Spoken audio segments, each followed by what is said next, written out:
এই বৃষ্টি মুখর একটা দিন আপনাদের সঙ্গে শেয়ার করতে পেরে খুবই ভালো লাগলো। পুরো ভিডিওটি দেখার জন্য অনুরোধ থাকলো।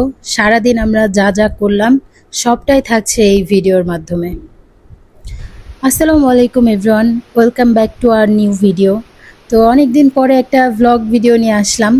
সকালবেলা ঘুম থেকে উঠেই এরকম আবহাওয়া দেখলে কার না মনটা ভালো হয়ে যায়। ঘুমে থেকে উঠেই আমি বেলকনিতে যেয়েই দেখি কি সুন্দর আবহাওয়া, মানে দেখেই মনে হচ্ছিল যে এক দৌড়ে বাসা থেকে বের হয়ে যাই, যে একটু বৃষ্টিতে ভিজি।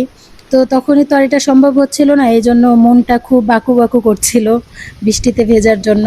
তাই একটু হাত দিয়ে দেখছিলাম। তো এখনও কেউ ঘুম থেকে ওঠে নাই। এরকম বাতাস দেখেই মনে হচ্ছিল যে এখানে বসে এক কাপ চা খেতে পারতাম। যদিও চা খেয়েছি, কিন্তু আর এখানে বসে খাওয়া হয়নি, ঘরের ভিতরে বসে খেয়েছি।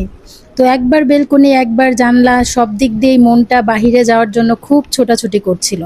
তো এমন প্রকৃতি দেখলে আসলে আমাদের মনটা এমনিই ভরে যায়। এমন ডিমান্ডিং ওয়েদারে অনেক কিছু খাওয়ার ক্রেভিং জাগে, যেমন খিচুড়ি তো মাস্ট, চা তো আছেই যারা চা খোর তাদের জন্য।